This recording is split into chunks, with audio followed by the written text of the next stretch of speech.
back, everybody, here on Segal Talks at the Martini Segal Theater Center at the Graduate Center CUNY in New York City, in Manhattan, at the City University. And it's another day in New York, another day on planet Earth. And we still are, and somehow it feels like we're getting even deeper and deeper into the underwood, into the swamp of the COVID crisis. After it looked like for a while there might have been some light. Again, over 60,000 infections yesterday.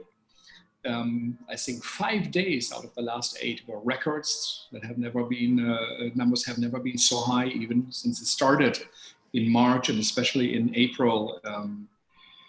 The idea was to have it under 20,000, but it didn't work out. It looks like most probably will be going up to 100,000. CDC says that. And the World Health Organization that Trump foolishly left in the time of the greatest health crisis, perhaps in the history of the United States, the big one, he thought it was right to leave the World Health Organization. They yesterday said that the virus is airborne.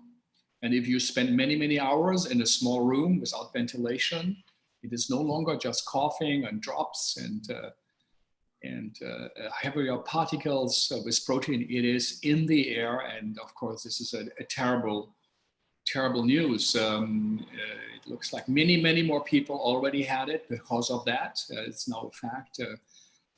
City MD did tests in all of New York City, and it turned out that in that neighborhood that actually is called Corona in Queens, actually 68% of everybody they tested there had the virus, had antibodies, an incredibly high number.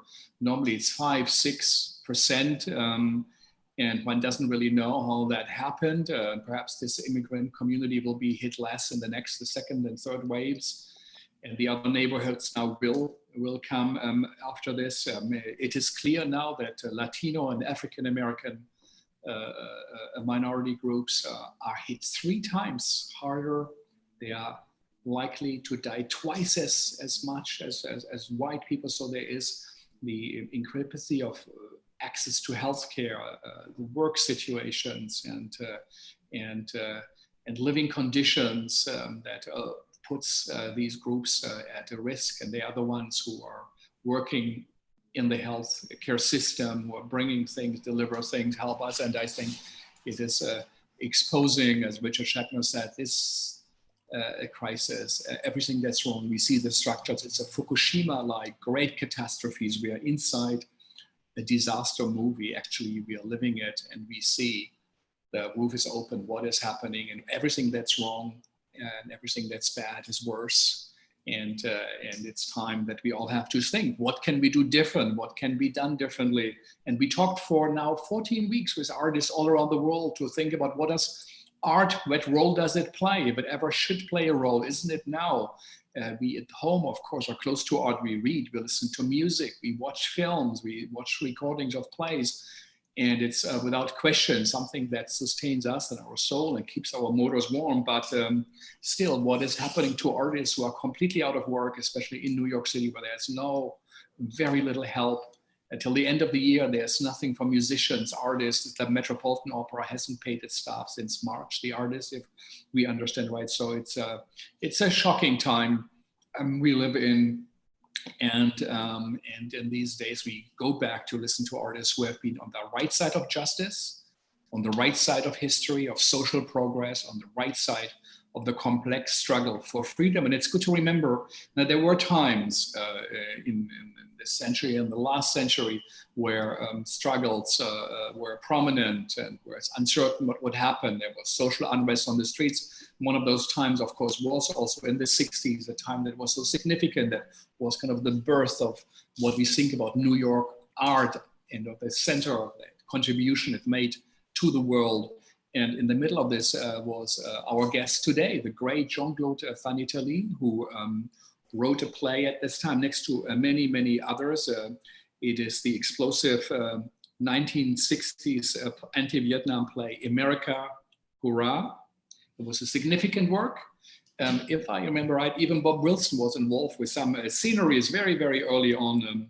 Then he did the Serpent with the great open theater, the significant open theater, the Tibetan Book of the Dead, or how not to do it again. I think we did a reading also at the Segal Center when he came, and we did a retrospective on his work and on his life, and many other things. He did significant Chekhov translations, and many others, Tea with Demons, A Game of Transformation. But most significantly, he's also, in a way, an artist that defined the role of the artist in a different way, and that the way you live is so strongly connected to the art you make. And he created Shantigar and the Shantigar Foundation for creativity, meditation, and engagement with nature. And it's located in Western Massachusetts on the mountainside, where he's now living for 50 years, which is a very long time. And maybe he found early on answers that for questions we are all having now. If I understand right, he fled Belgium, World War II, from a family that were persecuted, had to leave because of fascist Europe. So Jean-Claude, welcome to Segal Talks. I apologize for having talked a little bit. It's all about listening here. So Jean-Claude, where are you now, I guess, in Shantigar? And how are you? I am at Shantigar. I'm very lucky to be in a beautiful, beautiful place at the moment. You talked about the 60s, and you also you touched on World War II. And I think there was a great connection. I think that I fled with my family. I was 4 years old. Some of us got out, some of us didn't. But I think that the terror that was engendered in that time is still in me. I feel that it gave a perspective, it gave it an ability to sound a warning bell with America Hurrah in the 60s. I think all of us that came to the 60s, to the theater of the 60s, were trying to reveal the lies that we had been told. We were trying to pull down the facade, to find a vocabulary, a theater vocabulary that would express our feelings rather than simply be psychological realism, which is what it was on Broadway at that time. So I think theater at that time in the 60s was a warning bell. It was also then that I began coming up here to Western Massachusetts, to Shantigar. Shantigar means peaceful home. The farm here, it's a mountainside farm, incredibly beautiful. The open theater came up here. We were nourished by the trees, so to speak, the fields, the mountains. And we improvised a lot here. I wrote plays based on those improvisations.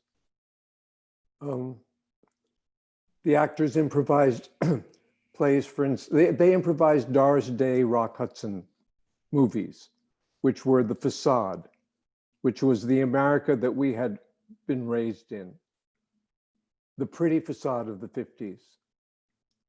And I wrote a play called I'm Really Here, which starred Joyce Aaron, about Doris Day and her dis-ease at actually being here. And almost like being, it felt almost like being, but it wasn't quite. Something was definitely out of sync. In the 60s, we wanted to get that across. It didn't get any better after the 60s. I think that what's happening to us now, this major, major change, is karmically driven. We created a culture of, or we lived in a culture of greed. I think that culture, consumerism, I think our standards have not been truthful or high. In the 70s, my Tibetan Buddhist teacher came up here, Chogyam Trungpa Rinpoche. He too was an immigrant. He was an immigrant from Tibet. We had a light from Tibet, which we could see with. But somehow we didn't make it. We didn't see enough. And that's led us to where we are now, which we now have to deal with. And yes, I think the big question that's been interesting me is, what do we do to maintain that which is the most precious in the theater, human contact? What do we do to maintain the vitality of audience being in the same place, in the same space, in the same presence as the acting on the stage? So we're wrestling with that. I don't think we should easily accept Zoom, for instance, without noticing it's important what the background is. There's a certain intimacy with Zoom because you see people in their homes.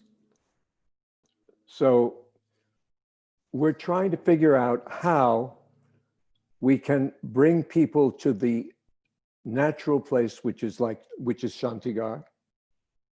It's traditional that the five elements, earth, air, fire, water, space, that those should be our teachers because we're made up of those. When you come to the country, when you engage with nature, as we discovered with the open theater, and as young urban people that have been coming up here more recently have discovered, you're nourished. It's a way of coming home. Shantigar means peaceful home. But what do you do when you can't come up here? When there's all this fear, completely justified fear, we can't do it. We have to do it some other way. We've fallen back a step in the Kali Yuga, the fallen age, if you like. But there are ways, I think, that theater and especially acting can evolve. There were two streams in my life, the theater stream and the meditation stream. And they're united a bit by nature. So at this point, I think theater, and acting in particular, belongs to everyone, not just to professional actors. That division between there's the audience, passive, paying, and there's the acting, paid professionals. I think we can go back now to a circle, the way it was, at least figuratively, in ancient Greece. The entire community sitting in a circle, and anyone can step out into the middle space, using a metaphor of Peter Brooks. Anyone can step into the middle space and embody a question.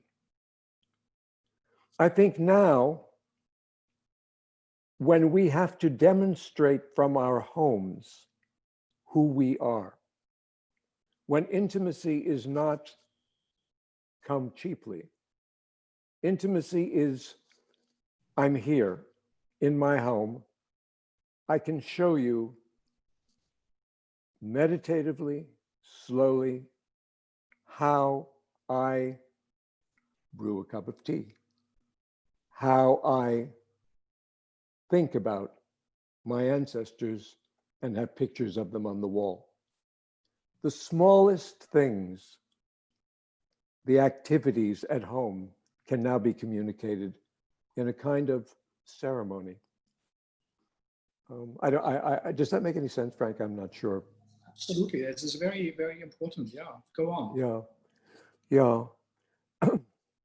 Well, I'm showing you, in the sense that theater shows, I'm showing you my most slow, focused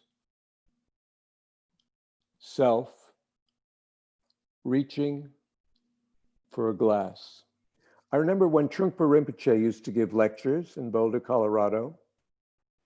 The most striking, well, there were a couple of very striking things aside from the things that he said, but one was that he would always keep people waiting for a very long time. That was very striking. This was a Tibetan Lama who had come from Tibet, but usually in the middle of it, he would reach for a glass of water or whatever he had there to refresh himself. He would reach for it very, very, very, very, very slowly, as slowly as he possibly could.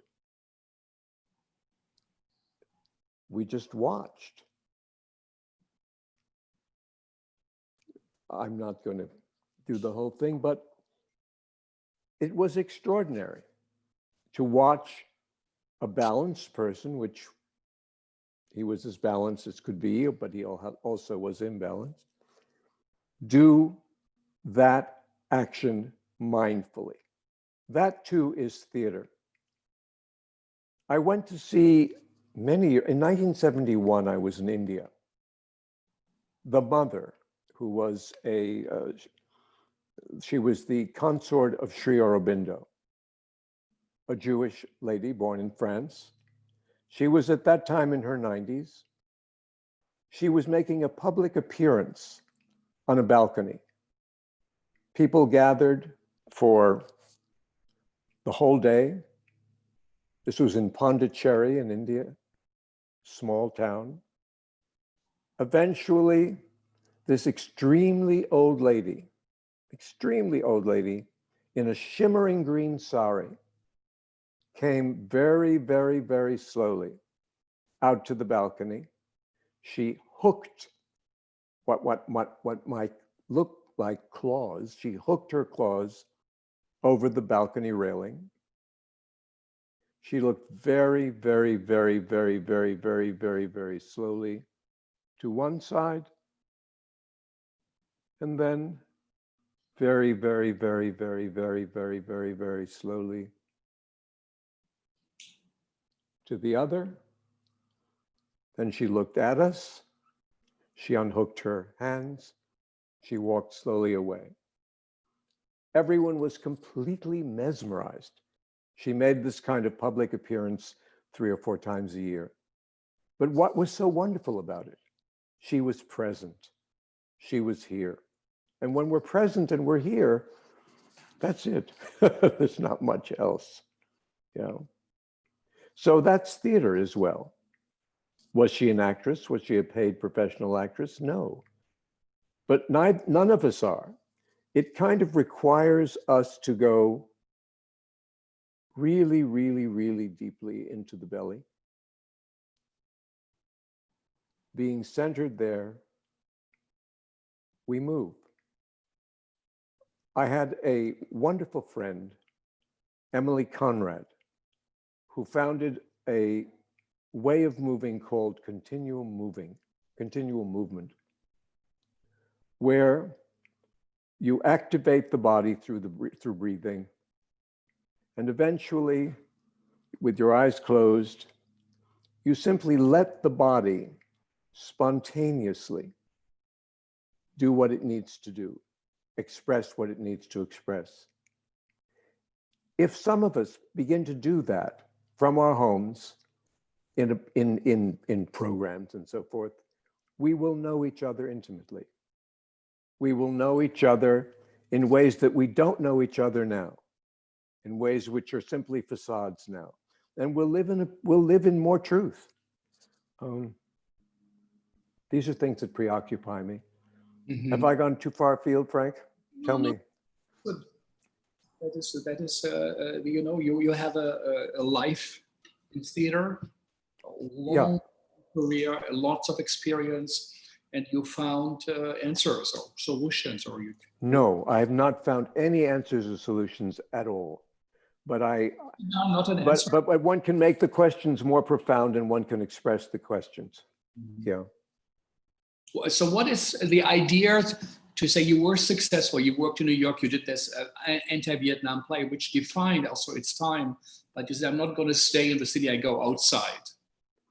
Well, to begin with, that play, which was 3 short plays, The first one, America Hurrah, was actually 3 short plays. The first one was called Interview, which was based on an exercise I'd seen them do in the open theater. That one spoke of the emptiness, the impersonality of riding the subway, of applying for a job in New York. It was hollow, it was lonely, it was automated. The next one talked about television and how we exchanged our personal identities with what was on the screen. And were eventually invaded by the screen image, which is interesting in terms of today and the computer. Mm-hmm. The computer is now dangerously to be confused with the self. And it's dangerous to confuse the computer with the self. And yet it's our way of communicating. So, and then the third one was called Motel. It was for 3 dolls. That's the one Bob Wilson made the big dolls for. There was a motel keeper doll. She was all gray, life size. And there was a man and a woman doll who came in and rented the motel room. And eventually, the man and the woman doll were not, from being rather conventional, began writing graffiti on the walls, began destroying the motel, and eventually destroyed the motel keeper. Destroyed the doll that was the motel keeper. It was shocking. It was something, I don't know where I got that, but I didn't decide to write that. It didn't come from my head. It came from a need to express anger, I think, and from having read Gordon Craig and Artaud and all of that. It was a scream of rage, really, that needed to get out of me. And it was also, in a way, about the Vietnam War, again, about facade versus truth. In America, everything was apple pie beautiful. Doris Day was happy. Rock Hudson pretended to be heterosexual. Everything was cool in a Doris Day, Rock Hudson world. But behind that, we were throwing bombs. We were fighting for what in Vietnam? And so we were aggressive. And so, of course, those of us who were feeling that demonstrated against it. I've forgotten your question. What was it, Frank? Or was there one? The idea what tun, what to do, you know, and that which I think lots of artists also now are thinking. What do I do at my home, and Yes. also where do I go from here? And well, if I may say, in a sense, my home is my theater, as myself is my theater.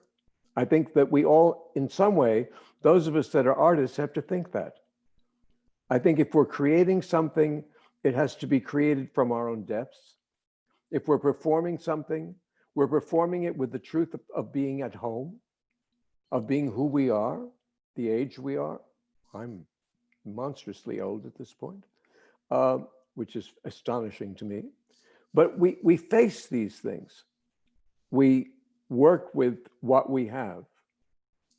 We work from our homes, from ourselves, from our bellies, from a more and more truthful place. That engenders performances which may be very simple, like performing a tea ceremony, but which communicate because they connect from a deep place in you to a deep place in somebody else.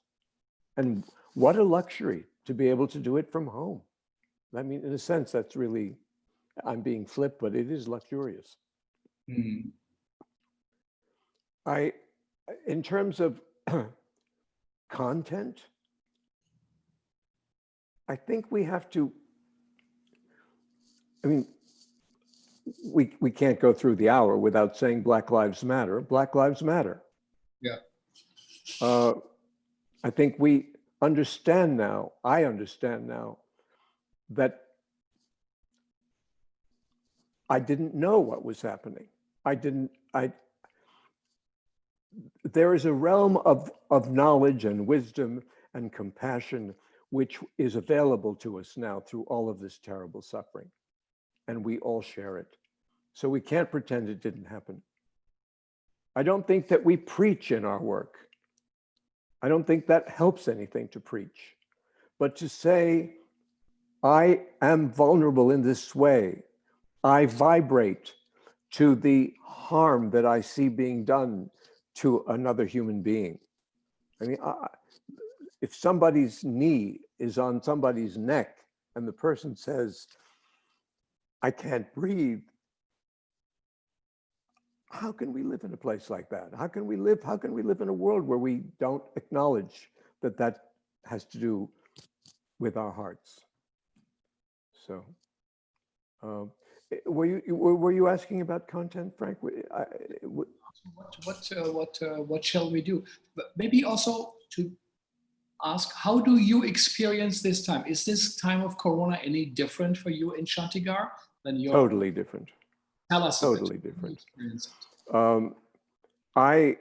I was, well, personally, I was fine until I was 82, which was 2 years ago. And then I had heart surgery and I went through a whole lot of allopathic drugs, which I had refused before. And so I'm kind of in a weakened state.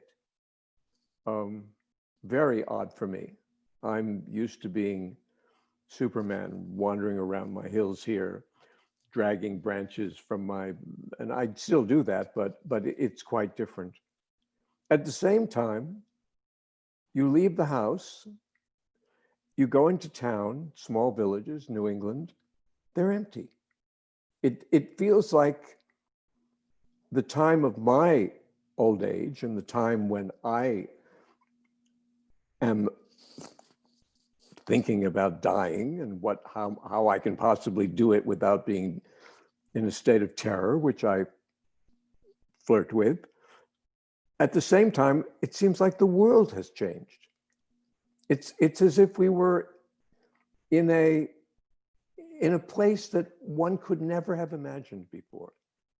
We believed that we, certainly privileged people who had were artists, people who could at least practice that art, and maybe everybody, that the world would continue as it was. It couldn't. When I was born, there were 2.5 billion people on the planet. Now I think there's 7.5 billion people, if not more. So there are people who are exploiting that. And it's not fair. It's not right. We can't live that way. We can't live that way in our small gestures. We can't live that way in our art. We have to come from that awkward, central place in the belly and let come out what comes out. Yeah. So is Shantigar then closing its gate at the moment? Oh, absolutely not. Shantigar, peaceful home. Thank you for asking. Shantigar, peaceful home. It's so beautiful here. It's so incredibly beautiful. It's the height of summer. The peonies are just past. The roses are just past. The daylilies are out. The sun is so warm. It's like Bali-like. We, the 2 or 3 people who are living here, can step outside and be in a visual paradise. That is what we were offering urban young artists, among others. They could come up here. They did come up here last year, for instance, and they would drink as if from a well. It's as if, it was amazing to watch. People would come up here to take workshops. We gave a lot of workshops in theater and in theater and healing and combining different disciplines and meditation and theater and so forth. But people would come up here just to retreat. Young theater people would come up here and they would drink it up. Michael Schreiber, who you met before, has been bringing these people up here. Many students from LaGuardia came up. They came here, the world kind of fell into place. Well, what can you do now that you can't invite easily, workshops or young people to do retreats or anyone to do retreats. It's one thing, of course you can film stuff and you can make videos, you can make podcasts, it's extremely important. But the big question is always, how do you maintain that contact, the contact with nature? And it's a traditional question. In Buddhism, certainly in shamanistic Buddhism, as I touched on at the beginning, the elements, earth, air, fire, space, water, are personified also, that we're made of them. So it's not only that they're outside. So when you come to the country, you recognize a vibration in yourself that's in the trees around you, in the fields around you, in the grass around you, and the flowers around you. It's also, you feel that. Well, there are other ways of making contact with that. There are meditative ways of making contact with that, and that connects to what I was saying before about moving, for instance, in continuum movement, about showing some action of a remembered place, an action of making tea, that showing that how you can do it mindfully from your center is also a performance by cultivating it in a sense in a vertical direction. You go inside to find these basic elements that we're all made of, and you demonstrate to the world how it is. You have to do that. Otherwise we'll just be screens. Genet wrote a play called Screens. The screens. We don't want to just be screens. No. Want to be in nature. Our nature. Mm-hmm. Yeah. So in a way, you occupy these two fields. One of that's, that, as you said, that kind of angry play that dealt with, in some way, with Vietnam, with the facade, with the lies and not the truth. On the other hand, you're close to the idea of the nature of Tibet, or Bali, as you mentioned, of meditation. Well, thank you for putting it that way. It was a journey. Well, they tell us in Buddhism, and I completely believe it, that we're already Buddhas. We don't have to strive at it. We're already vibration. We are made of vibrations of the universe, right? It sounds cuckoo to say it that way, but we are. And so we are already perfect. We've got all these blocks. We have, I think that the leadership that we have is a manifestation of some inner psychological need, which has to be acknowledged in order to let it go. What's astonishing to me is that we could possibly have manifested the leader that we have, or the leaders, how is that even possible? Except that we needed someone, or when I say we, I mean the people, the electorate, and somewhat collectively, we need to be abused, for instance, or so let's get rid of that need. Let's be ourselves, and that includes pleasure. We have a right to enjoy our lives on this earth, to enjoy the trees. We have a right to that. Everybody has a right to that. Otherwise, what's the point? So it's not one or the other. There's the beauty of nature and the truth and all of that, and then there's the horrors of war and of tyranny and all of that. It's that one screens the other. I believe basically we all want to be free and have joy in each other on this earth. I really do. And so let's tear down what barriers there are to that.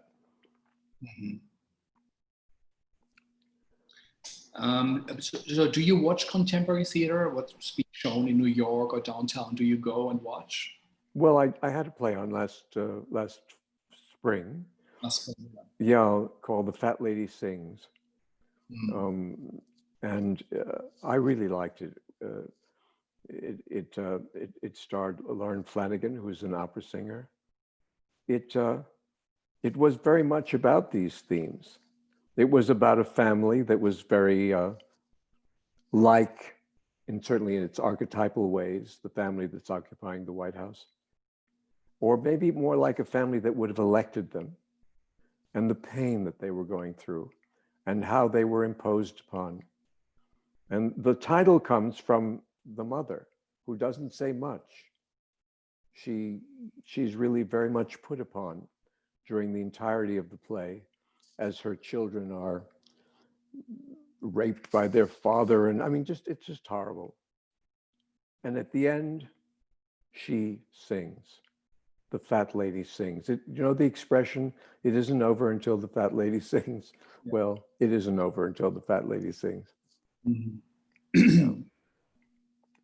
So, yeah, yes, I do. So that's, of course, I went to see my own play. I had just gotten out of cardiac surgery, but I went down to see it. Mm-hmm. Really well done, the acting. I liked it a lot. Yes, occasionally I've been down, but now it's all, what are we going to do now, it seems to me, is the big question.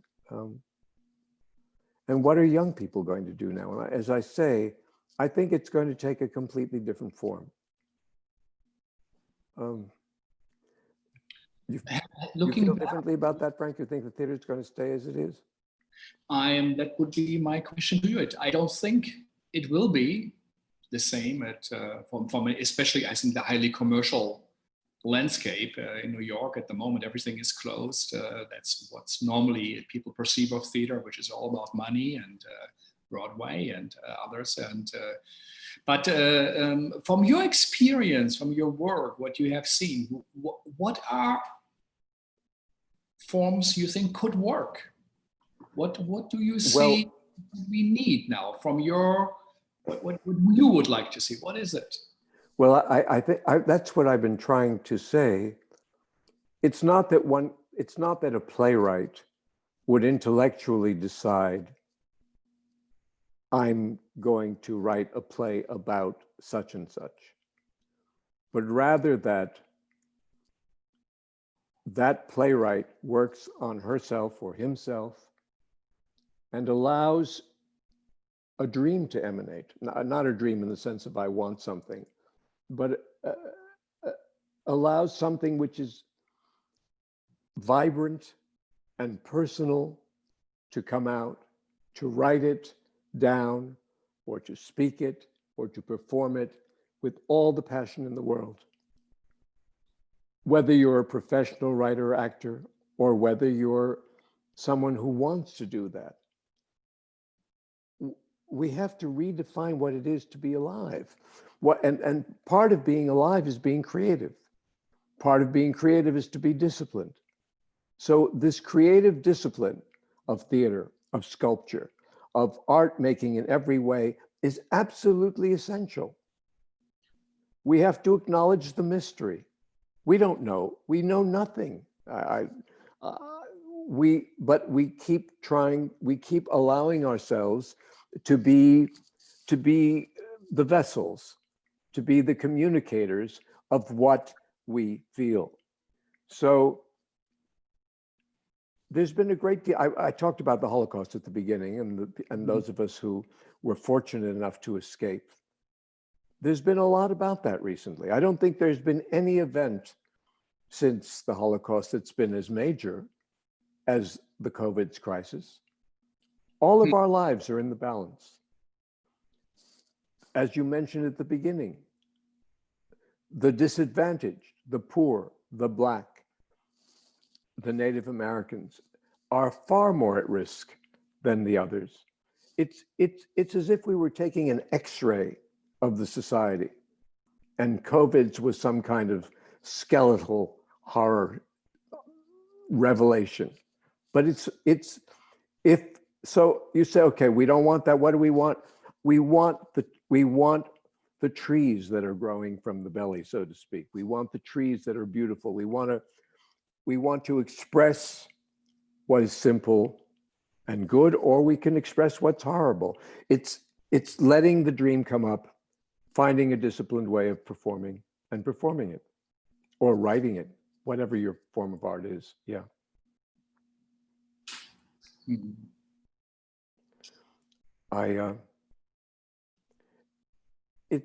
I've always thought that it's more interesting to speak from the point of view of a creator than a critic. People would often ask me, what do you think, this and that and the other? I have opinions like everybody else has opinions. But the real question is, how do you actually inhabit that? What is your route to your very center? And then how do you let it out? We're so embarrassed a lot of the time. We're proud, or we feel that we can't do something because we were told as young people that we couldn't, or that we're handicapped one way or another. To go deeply in, to leave space, to allow what is down there to emerge is the creative process. It's also the route of the breath. So there are practices now of all kinds, meditative and theater, which are available to everybody and hopefully will be used. Tell us a bit about these practices which you found, or you would say, this, I think you should, as a young artist or artist, you know, this is what you should do to connect to that. Well, I wouldn't. Yeah, I wouldn't tell anybody this is what you should do. What do you think? Yeah. But I collected a number of meditative theatrical exercises in a book called Tea with Demons, Games of Transformation. They're basically games. Meditation, if you like, is a game. Tell us a bit. Well, I have one which is called the vertical gesture. It's on YouTube, I think, but it should be done standing up, and I don't want to mess up the microphone, but you very, very slowly, eyes closed, lower your hand, pushing the energy down into the belly, allowing it to be in the belly, past the heart, throat, until you center yourself in your belly. If it doesn't work, do it again. But that's a very powerful tool. Is that a theatrical tool because it's a person standing up normally and doing it? Is it a meditative tool? Who cares what the label is? But I think it's both theatrical and meditative. So that's one thing. When you stand up then to perform, to give of yourself, you would do that gesture first. When you feel centered in your belly, then you look at everybody. In this case, you can't see anybody because we're all on screens. I can see you, Frank, I can see the screen. But I look at my environment. I simply look. That allows me to speak for and to everyone. It's a little like that Leonardo, famous Leonardo drawing of the man with his hands out. So you have the vertical gesture, then you have the horizontal gesture. Then, in a workshop that I might give, you go into movement with your eyes closed, but it's related to the continual movement that I was talking about before. You begin to move, just not in a deliberate, no planned way, no choreographed way, but you allow your body to be the author of these movements. You do what movements are necessary. You eventually allow your body to initiate what you're going to talk about, perform. And usually I ask people to allow an incident to arise spontaneously, something from childhood, a moment, and then to speak for their senses. I see this, I'm there. It's simple. So you become a vehicle rather than a controlling intellect who's imposing something on material. Mm-hmm. I'm giving you a very rushed idea of what of the work that we might do in a workshop. It's important to say these are things we also can do now on the in confinement. Yes, it's now possible for people to do that. We gave a workshop here the other day on the moving body, in which two very skilled teachers demonstrated. Then you can go to people's home. People can try it, can do it. I think we have to get very creative with Zoom or whatever the media are, so that not only do we don't keep it two-dimensional, so that there's ways that we enter into people's homes and into people's hearts.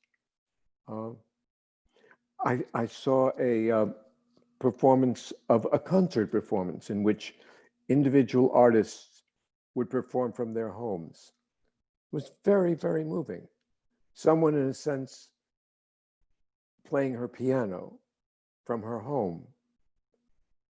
You feel transported in a way that is not quite the same as if they're doing it in a concert hall. Mm-hmm. Yeah. No, I think it is significant, to be reminded that in a way, as you say, theater starts in that way, or whether it's theater or meditation, and that is something we are, as our generations, minds, and the younger ones are more and more understanding that there is a very deep and significant connection, which you saw early on, and you also practice. So, how does your day look like? Do you write? Do you do meditation? How is it structured? How is the day for you in Shantigar? For me, COVID time. Personally, well, it's very different now that I'm dealing with illness and so forth, which I never intended to deal with before. So, ideally,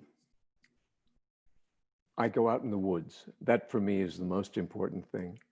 When I go up into the woods and I drag branches around, I put them into great big piles. I've been doing that in my woods for about 25 years. I can get all my frustrations out. I can just keep dragging branches and obsessing about this and obsessing about that and obsessing about that. In the meanwhile, there are these beautiful, beautiful woods. And what am I creating? I'm creating space. There's less distance between this spot and that spot. There's no purpose to it except to make space.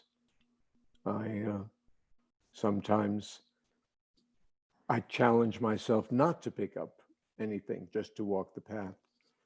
Sometimes I lead people on a meditation walk down the path, very, very, very, very slowly, paying attention to how your foot falls, heel, toe, which is at the same time you're paying attention to your breathing without breathing in any special way. Your eyes are half open, half closed, so that you're not grabbing with the eyes, but you're allowing the flow to come between you and the world that you see. We were doing that once. I was at the head of the line. There was a fox that came around the corner. He or she actually rounded the path and facing us, saw us, and went away. It's amazing to have this contact with the wildlife. This morning, there was a large rabbit by the front porch. What a privilege. What an incredible privilege. So my day is like that. I'm sure everybody's day is different. But you find your disciplines, you find your meditation. You do, I have friends, we have a meditation room here. I have a friend who's who's very, very disciplined, goes to meditate at a particular hour every day, meditates for a while, goes upstairs, does exercises. I do that sometimes. And sometimes I'm not good enough. I'm not disciplined enough to do it recently, but I've been very disciplined in my life, and also very disciplined in terms of what I've eaten. I've been on weird diets. I've been in a privileged enough position to be able to do that, and kept me radiantly healthy. Yeah, like that. Write? Do you find time to write in this time of Corona? Is that possible? Yes, it is possible. I do write. I would like to be writing more. I want to be writing about my family and the Exodus, which I touched on before. I now begin to understand how to order my memoirs, if you like. There's, we were crossing the ocean. I was 4 years old. We had escaped barely the onslaughts of Hitler. I had acted up rather the way a child might. Nobody could tell me, oh, we're fleeing for our lives. People want to kill us. My mother came to say goodnight to me when we were on the boat. She said,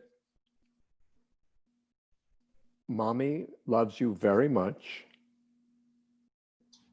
but if you're not a good boy, Mommy will have to love you less.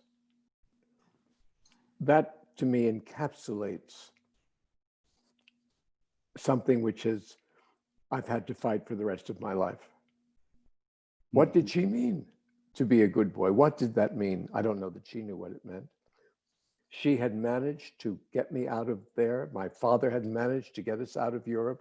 My grandparents, I mean, it was an incredible thing that they did, but it left a gap in knowing how to be and how to behave. I think I'm not the only one. I know I'm not. So I'm wanting to explore that. That's very interesting to me at this point. There are many, many letters from my family. Some have written by people who survived, some written by people who did not survive. I think the time of COVID's is like that in a way. When you listed how many people had it, you said 68% in Corona Queens or something like that. I mean, imagine talking about that in the world we lived in even only 6 months ago.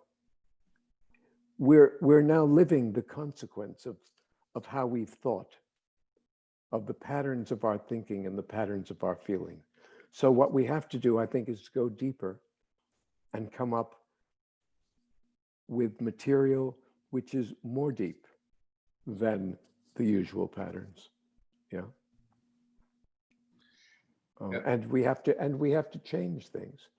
I have a friend who is here at Shantigar, Rand Engel, who is researching ways in which the police might be defunded, ways in which it would not, ways in which it might actually happen. Some of us go out and protest. Some of us try to make it happen. We each have our skills, but we have to work together to have it happen with discipline. And these are meditative tasks. They are not different from meditation. They're not different from theater in a certain sense. I talk a lot. It's truly of significance what you say about. I know that I think Cantor once said that when he did his early work, you know, it's like you say you have a corpse, a dead person in the room, and you have to have the same level of awareness. Yes. Work. So yes. there's around us. You mentioned it, you know, so you said, I'm afraid of course, you know, how do I deal with that? And we all are getting older. And you did also that play, the Tibetan Book of the Death. What is your take? What's your take on that? What is your take on being so close? That handshake can kill us. I mean, we had Taylor Mack here on the great artist who said, now I have friends who survived AIDS, but a handshake, the wrong one, can kill them. And they did. He said, I have friends that didn't survive it. Right. Well, I'm going to attach to what I'm going to comment on what you said to begin with. We need to go deeper in ourselves, reintegrate from a deeper place, and express from a different place. It's not like we are our old selves and simply repattern what that's important too, but the way we see the world, but we go to a deeper, I mean, I think of it always in vertical and horizontal terms. We go to a deeper place vertically. We see the cruelty of the world more. We are angered at it more. We don't yet have the name for how we're going to be. We're going to change. We're changing. And then from that change place, presumably from a deeper place, we discover how to be art in the world, how to be artists in the world, how to be protesters in the world. All of that is integrated. And I don't think it's terribly different. I mean, one thing from another.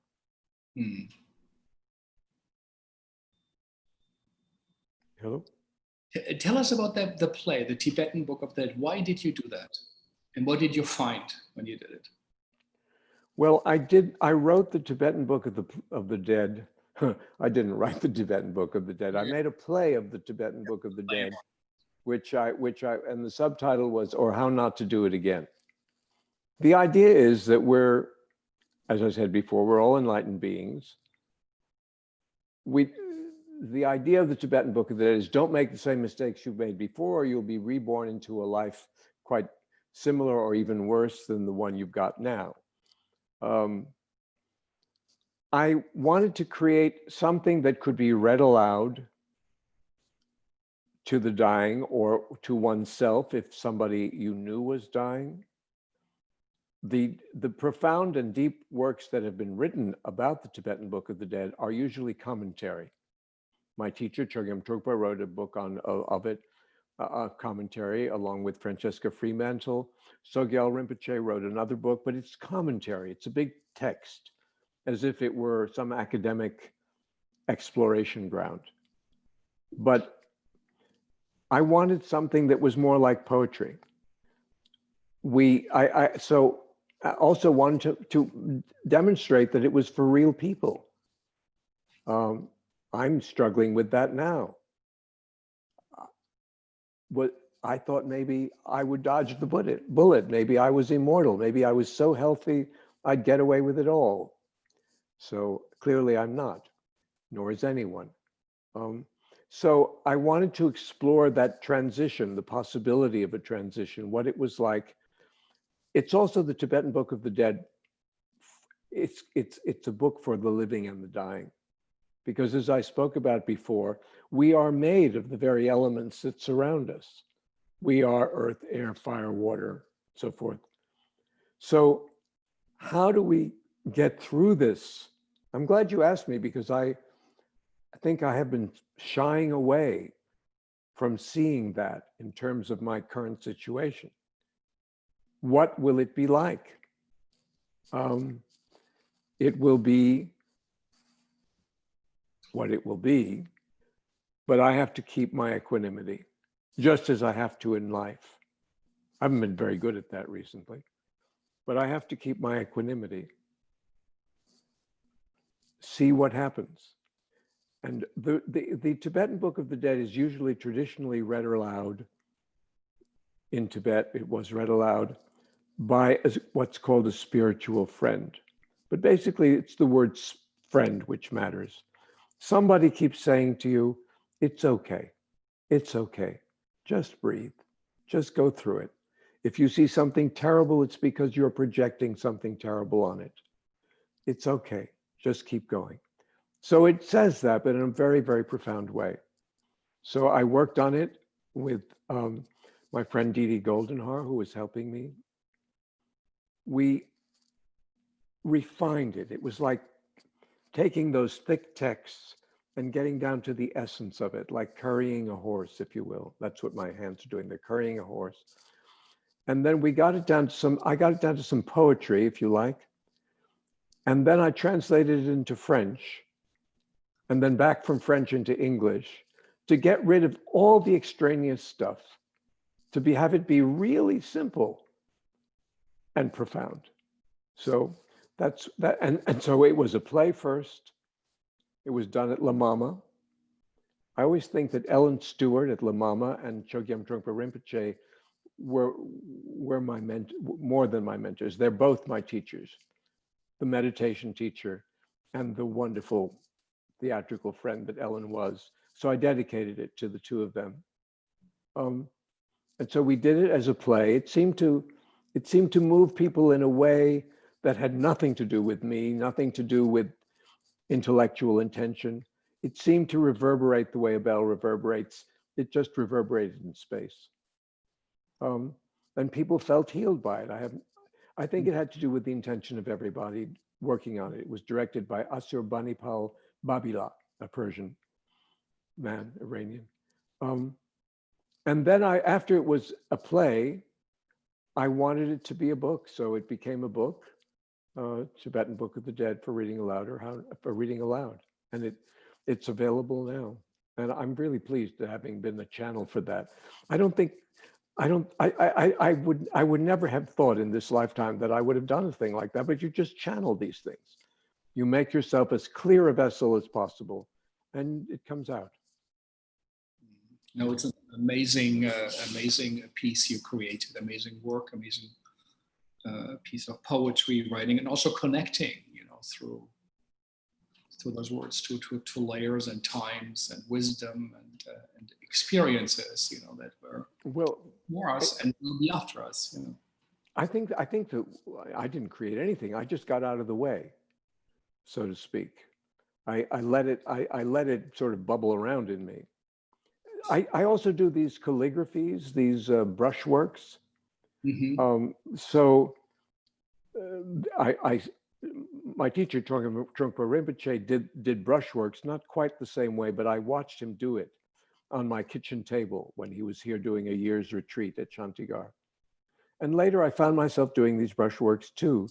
I move for maybe 45 minutes, make sounds, and clear myself. Then when I really clear, I do that kind of vertical gesture that I showed before. And then I take the brush, I allow the energy or the image and the energy to come up through me and come out through the brush. I look at it, it either is the movement or it's not. If it's not, I tear it up. And if it is, it is. Mm. So that's a very interesting way to work too, as an artist, as a painter. To catch that well, movement. To be spontaneous, to just be, in a way, to be a wind tunnel. And the wind whooshes through you. You don't impede it. The wind is your emotions. You let it come out in the brush, and there it is, or there it's not. So I use some of those as illustrations in the Tibetan Book of the Dead for reading aloud. Yeah. No, that's a significant practice. I think Roland Barthes, the great French critic, he went to Tokyo and Japan, got fascinated, and he then would have his little table next to him, next to his writing. He did that, and really, I didn't know that. It changed his work. He said it changed his writing to do that. Yeah. Did he say how it changed his writing? To me, it's just all one thing, but I'm very interested. Well, how did he say it changed his writing? Well, I have to go back. I just read his. Yeah. Well, it's interesting. I think that everything feeds everything. If you can do something with greater spontaneity, you can do everything or many things with greater spontaneity. I found that I became freer of what Tibetan Buddhists call ego, became freer of the watcher, became freer of self-consciousness in my teaching first, way before my writing. But one thing leads to another. You find how it works in one way, it leads to how it works in another. Yeah. I think what he liked about it, if I recall it now right, he was accused of reversing his arguments and his ideas. He would say it's the death of the author. The author doesn't exist. It just goes through him. It's nothing to do with him. There's no authorship. Yeah. In itself. And then he would go back, no, it has everything to do how he grew up. And people say, how can you say that? And he said, well, that's what I think now. And I think his idea of the moment, of the painting, of the brush in its beauty, and also in its failing that was missing. It's an acknowledgement, but I think mostly, also the contrasts, the black and white. Something, he says, a philosopher will try everything to keep things open, to not define, to not make clear. An artist, a sculpture, you make a sculpture, it's the most defined what you can do. like Fernando Pessoa, who said the sculpture of the gods, ultimately they're just sculptures, you know, so they are a definite form, and then they are the indefinite of the thinking. And we all know from philosophy, there's nothing that really works. They are all constructions, they are dreams, and they are models for the world, and some work better on them, some not. You sound very much like a Buddhist. It's not this. It's not this. It's not this. It's not this. It's not that. Yeah, absolutely. Yeah, I should find out. What did you see in theater? I would be interested. What did you see? They say this was great theater. That was great performance. In my whole life, all decades. The first thing that one of the very first things that I ever saw was Gertrude Lawrence in Anna and the King of Siam, in The King and I. She was so bubbly. She was wonderful. Oddly enough, one of my great, maybe not oddly, but one of my great heroes is Noel Coward, and it comes from that world, not because of the content of what he did, but because of his honesty. He was a gay man like I am, but there was something so elegant and beautiful about his. I love Noel Coward. I have a picture of him on my piano, a sort of autographed picture of him. So The King and I was one thing. Ethel Merman. I love musicals. In Annie Get Your Gun, and those things. I think I can hear you saying, "My gosh, he just." No. He fell for it all, hook, line, and sinker. I did. I guess very importantly was Maratsad. It was very major for me. I remember Joe Chaikin, who was as close to my partner in this lifetime as I've had. Joe took me to see it because he'd worked with Peter Brook in London. I went to see it on Broadway. I was just completely bowled over. The idea that a play could work on many different levels, and you could see it working on many different levels at the same time. You know, they were inmates in Charenton. They were in the French Revolution or in the French Terror. Who was the audience? What it was the idea that something could be so magnificently multifaceted was mind-blowing to me. It was great. What else has moved? I think that may have been one of the things that moved me the most. I guess I've never made a list of that, but I'll keep thinking about that. But that's what I can think of for the moment. What was that exercise Joe Chaikin did, or the open theater, where you said this was the first scene of your first act of America Hurrah, but you came out? You said it came out of an exercise. What was that? Yeah, well, the exercise was that the actors, there were about 7 or 8 actors in the open theater who were finding out how many people could talk at once when you could still recognize what was being said. So there was a line of actors on a stage. They would talk one, then another, then 2 or 3 would talk at the same time. They were supposed to sense when to talk and so forth. So that was the exercise. To me, and then I came up here to Shantigar, having heard that exercise on stage on a Friday. I wrote the play, which was originally called Pavan, up here on that weekend. I was playing. I don't know how I came up with it, but I thought, well, that would be interesting. Do an employment agency, because they're applicants and there are people interviewing them. So just do it that way. I don't know why I picked on that particular thing. So there was the give and take of the people in the agency. When one person would speak, several people would respond, and so forth and so forth. Then there was a space for monologues. Each of the characters had their own monologue. The woman on the subway, the man who looked up from his TV to see the real world, all of those things. A lot of it took place on 14th Street, which at that time was a much more popular place. So I developed it. That's how I developed it. It was called Pavan. I thought of it very much in terms of rhythm. when we did America Hurrah off Broadway, which was not the first production of it, Joe directed it. And at that time, I renamed it Interview, because he played around with it and changed it a lot, as he was wont to do, not the words, but the staging. So that was Interview. Yeah, and if I remember right, also in Italy, it got interrupted. And in Italy, well, we opened it. Ultimately, we opened it at Teatro degli Arte in Rome. We got there. We got to Rome with the open theater. We suddenly, I think we had left New York because I'd had a big success with America Hurrah. We were not at all sure about these three, about doing, well, we were doing the Serpent, actually. We were not, this is really about the Serpent. We were not sure that the Serpent would be seen as the experimental work it was. We went to Italy, and we were all frightened. We had about 100 paparazzi coming, and eventually it worked out. But you're saying that people interrupted it in Italy? I don't remember that. I don't remember that story. I'm reading it somewhere, but maybe that's not it. No, it could have been. It could have been an interview. It was certainly done there, but I don't remember that. And I just jumped to the story about the Serpent. I don't know why, but yeah, which was a collaborative piece. The Serpent was entirely collaborative.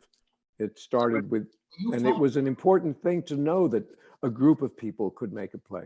Yeah, that is so. We all think of it now. It's normal. You know, we have to really also reflect on how that. We had Eugenio Barber here on the program who said, you know, when we did workshops, also to make some money for our company, there were no workshops. You had to be in an academy, or you were rejected or not, and that we were all rejected in Norway. But we made our own company. And what you say, you know, that people would come together and write a play collaboratively, how radical that was. Or you say there was an exercise with actors, and based out of that, I created a play. You know, so forms you found so early on that were pioneering of what we now think is normal, or might even you know, that's old-fashioned or whatever. But I think it is still a significant work. And as you also say, you know, to have that illumination that it is not about the professional artist anymore. It's about everyone, that everyone can participate, can be on a stage, can do that. So these are radical inventions. We are getting a bit closer to this session. I think we could do it so many times and much longer, but the New York City is in a tough place. Over 1 million jobs are gone. You go now and you see the shop windows, and you know, advertising taken down. It's for rent. Some say 1/5 of all businesses will not make it. Some say 1/5 of all nonprofits won't make it. It will be a tough time. When you did work in New York, also it was not in a great shape. In the 70s, it was close to death. Also, it couldn't pay its bills. What do you say to artists? What do you say to theater makers now, how to experience this, but how to prepare for it? Let's say what we call the TAC, the time after Corona, if it comes, and 100 vaccinations are being worked on. If there's a 1% chance that one of them will. So it's only a matter of time. So, but what do you say to artists? What compared to? Well, what I think, in a certain sense, we're all artists. I think it's not going to be like it was ever again. That's simply my feeling. Really, ever again? Well, I think ever again, yes. I think it may get better. I hope it does. I hope we can, but I don't think it will ever be the same world again. I listened to a really fascinating epidemiologist on Democracy Now!, which is a wonderful news show that I listen to frequently. She said earlier on that she thought it would be 36 months at least. And then now, since the Trump administration so mishandled it and acted so selfishly, she says it's going to be 3 years at the very minimum. But I don't think it'll ever be the same. I think there's social distancing is going to happen. We live in a completely new era. an era of great pain, but also great possibility, because we can play with different forms, because we can see each other in each other's homes, because we will recognize when we're speaking the truth, because we will find new forms to speak the truth. We'll understand that we're all artists. We can all play our violin from home, and we must play our violin from home and have other people hear it. I think there are possibilities, but it's a time of acknowledging that we messed up as a society. We really messed up. This is like an X-ray of the society. And what does that mean? We messed up.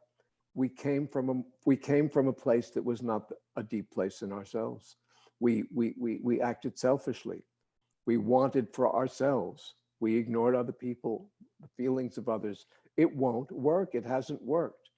And we have to work very hard, not only in the outer world, but simultaneously in our own acknowledgement of our bellies. Yeah. Yeah. This is a significant advice and also significant evaluation, hearing from you that since World War II, you think that this is the same, will have the same effect. I feel that. I do feel that very strongly. Somehow we were lucky. My family was lucky. We got out. My father had some idea of what was coming. My mother was courageous. She drove us through the bombs. Somehow we found what was necessary, but it wounded us. It wounded my parents, it wounded me, and it killed millions and millions and millions of people. It's too bad that this has to happen. It's too bad that it has to happen. But everything that we can do to express our deepest selves, and with pleasure at expressing ourselves, but our deepest selves, it's our obligation to do that. And to be the elements, to be the trees that I can see out the window from here, to be the fields, to be nature, to be those elements within ourselves that combine uniquely in each of us and express it, I guess.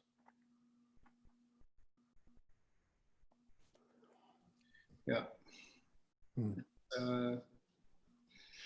It's significant and deep and intense, and so in a way, we have to find our Shantigar, something that you created in whatever way and form it is, and to take the change of the outer world as serious as the change of our inner world. Yes, and that the outer world has changed is a signal that we weren't living in it from the deepest possible place. And whoever gives us life, wherever life comes from, it should be expressed from a deep, deep place. Otherwise, what's the point? And our compassion for other human beings from that deep place as well, sure. But it ain't gonna be the same as before. We've taken a step down, and the challenge is greater. Not taken a step. We've karmically ended up a whole level different. But it's also good to hear from you that you say this deep place can be reached, and that forms will come, and that there will be forms and ways of expression. Absolutely, there will be. I can't predict them, but they are to be looked for in intimacy with oneself, intimacy with the people one loves, and the intimate connection that one feels when one sees somebody suffering. That's what it will come from, not from anything else. It will come from that and saying, I have to express that. There's no other reason to be alive. I have to express that. So, and you don't know what that expression will be. You touch, you go to the deep place, you connect with the world, you allow your body to move, you say what needs to be said. That's play. That's a play. That's a performance. That's a life. Yeah. And art can play a big role in that, to make us aware. And yes, that is art. Absolutely. truthful but then it's transcending. So really, Jean-Claude, thank you for sharing. Well, thank you, Frank. I think your questions are really penetrating. They stimulate me. Thank you very much. And thank you for doing this in-depth kind of work. Thank you. Thank you. And I hope, that time after Corona, if it comes closer than the epidemiologist said, that also your place, will be even more visible, that people will come and understand and also learn from what you have done in your life as an artist and human being and spirit. And yes, I think I will order your book. I had it, I think, when you came and did the reading of it, and I just gave it to someone, but I think to have that with me, to read it and to be perhaps friends for people who are, or someone else will do it for me. We don't know, so it's a time of great uncertainty, and it was a great privilege. And thank you for being my privilege. Thank you, Frank. So honest, and I think that is a great contribution to the kaleidoscope of voices, and makes the younger voice look young, and sometimes older, and older voices look very young and wise.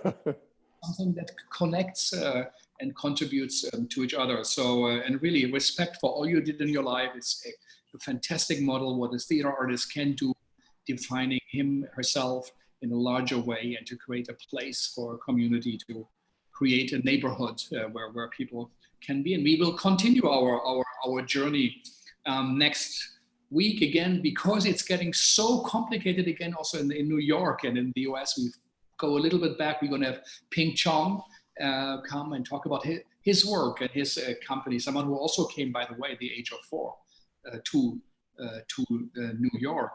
We're going to have significant young artists from Berlin, who works at the Volksbühne, Susanne Kennedy, who is truly finding a way for, as I say, and we say, the children of the digital age, in the play of what Brecht said, that theater is for the children of the technological age, the analog, but now we have the different one. She's finding ways to connect to that world of screens, of digital experiences, VR, which she represents on stage in a very different way, and a very good one. Mabu Mines will be with us, Lee Brewer, and Maud Mitchell will tell about their work and their ongoing engagement. And Tiago Rodriguez, a significant European director from Portugal, not as much known as he should. He will join us on Thursday, if all works out, but I think we will. And then Caridad Switch will tell us a bit about her experience. She's a great playwright, but also writes feuilletons and translates beautiful work, and has observed the Latinx community for a long time, created also gatherings, symposia, and we will hear from her how she experiences this time of Corona. So thanks to HowlRound again for hosting us another week, and it means a lot to us. So Vijay, Thea, Travis, thank you for putting up with us every day of the week, and thanks to Legal Team, Sanyang and Andy, and especially to you viewers. We went a little bit over time today, but I think this was very, very significant, very important, and there might be something in there that can change your life or my life, and is of significance. So really, let's understand that art is not, as we also said, of changing just an evening as an experience or as a wallpaper, as a karaoke. No, it's really meant by artists, by Jean-Claude, to create a change in us and to be present, to understand the world and to see what's real and to be closer to the moment we live in. So I think this was a great reminder. So Jean-Claude, thank you so much. Thanks so much. Thank you, Frank. I really enjoyed this opportunity. Thank you. And thank you. Up again, on HowlRound later on. So thank you all, and encourage everybody to listen what Jean-Claude said. I think it was truly of importance, as with so many of our